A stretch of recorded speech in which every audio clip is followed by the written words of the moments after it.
We have to return back to the maze that really just keeps on giving. Make sure you guys smash the crap out of that subscribe button so you guys don't miss out more content. So they still have pre-sales up over on Gamer's Choice. We just had the rarities posted from the org.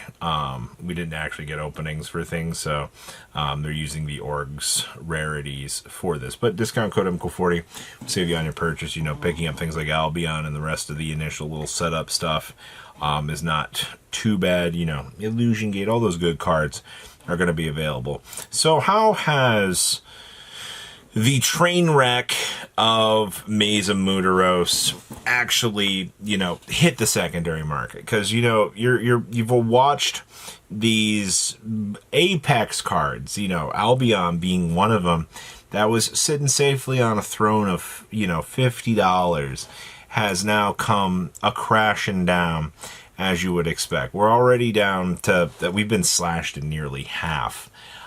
You know, looking at $28 to $30. Now, obviously, once the 30th rolls away, you know, you'll probably see this card end up calming down a lot more. Because right now, we're on the market once this card, because we have the 300th YCS this weekend. Give it some time. Let that roll through. Once we do see that panic go away, you know, it'll really start to sink in here. But you're also looking at $25 on this too.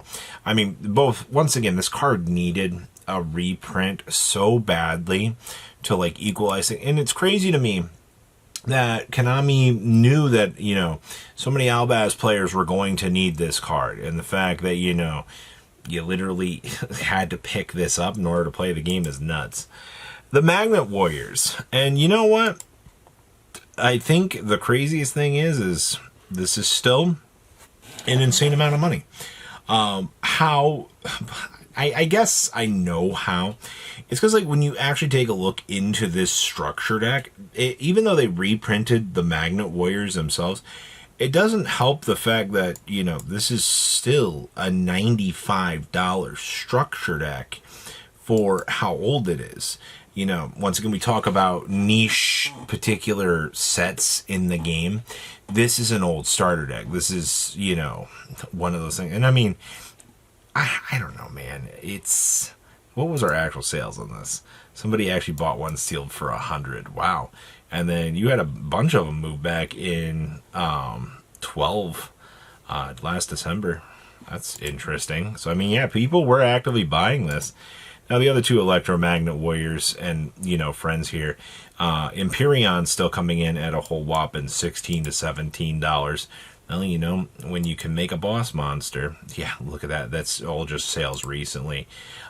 When you can actually make a boss monster like this and it actually matters, you know, it's crazy. But, I mean, we're down to $3. Berserkions went the exact opposite way, you know. Up we go. Enjoy having to get one of these in time for the YCS, man. I feel bad. I don't know, it's just the betas go down, but the Berserkions and the other boss monsters tread right on up in the exact opposite direction. So, Magnet Field's very cheap.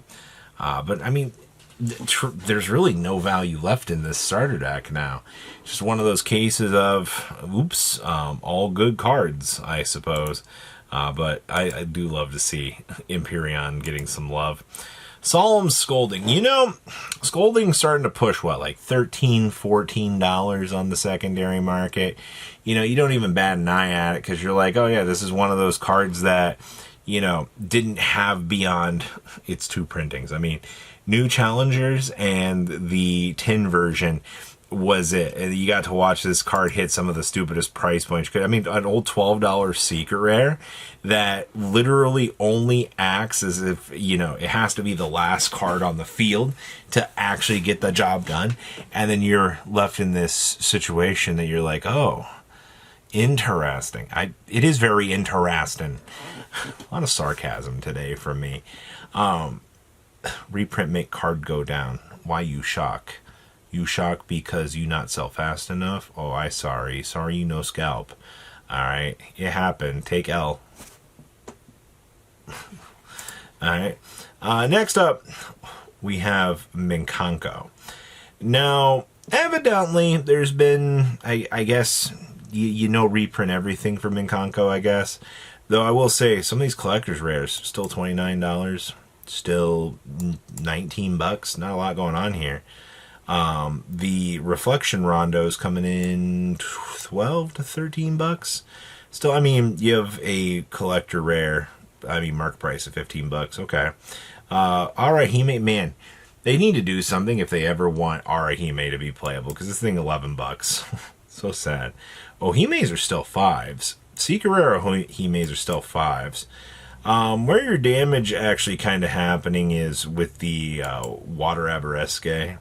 Water Aberraske is, I think, probably the most important piece that you can have, because this card is the kind of starting point for things.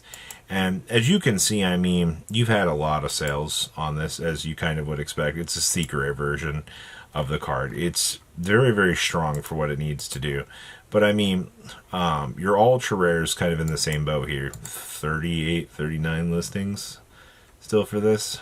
And then it just bumps up to being a $5 card over time. So, you know, if you want to build Mikanko, you're going to need Water Aberraske, because this card is the tool to get the job done. Trust me. Anti-magic arrows. Prepare to insert shitting pants meme here. Yeah. $50 QCRs. $10 secret rares. $12 of this. Platinums are $7. But I mean, luckily, the 40 centers are still there, because they're the bad gold rares, and nobody wants maximum gold. Market tells me that's a really bad one to invest in, so we don't do that. But people buying, no, it bad. It gold rare. It maximum gold rare. Alright. This card has been, I guess, really, really good. Exo Sister is able to use it and then just set up and go. You got to remember, this card literally says, but Robbie, it's at the start of the battle phase. Yes, I know you're losing your battle phase. Doesn't matter. You've got Exciton Knight to play under. You know, you let your opponent build a field and then anti-magic arrow and make Exciton Knight clear their field. All right, congratulations, you just did Exo Sister things by not doing Exo Sister things. Card's really, really good, I guess. So we'll see how this is going to impact the 300th. Dominuses, still 170 big ones for Impulse. I feel like that's down from what it was. Purges down to 95s. That didn't last too long, honestly. On products, Yu-Gi-Oh! Spirals are $44 on market. Impulses knocked down to about 37, and then 33. That's actually not terrible. Purges 22s and 20s. I mean, okay, I'm fine with that, man.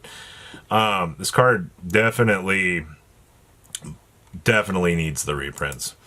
Borreload Furious Dragon, yeah, you remember how long this card has had its reign of terror, being expensive for no reason. I feel like this has been one of the most annoying cards just to kind of keep up with in the secondary market. Like, if you're somebody just trying to play the game, and you're like, oh, hey, I need this as a generic super poly target, 2 Dark Dragons, and you didn't want to spend the money, man. But, I mean, we're down to $3. I think this was the last little card that the Rocket Revolt structure deck actually held up. Old Rocket Revolt decks are gone now. I think, yeah, Absarator also got it. He's $3 now. Yeah, this deck's reign of terror is officially over. And then Darklord cards.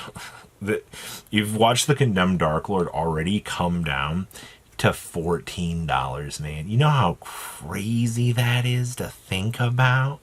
But that's just how the market is. The market's already rejecting these giant price swings that these cards were held up on a pedestal. Though Ixchel's still worth something. She always will be. And Sir Nasty is still doing his thing. Glad to see Ukelbach also coming down. But what do you guys think about today's market? Remember, discount code MQ40 over on Gamer's Choice to save you on your purchase. You guys have a good rest of your day. Patrons, thank you. Thank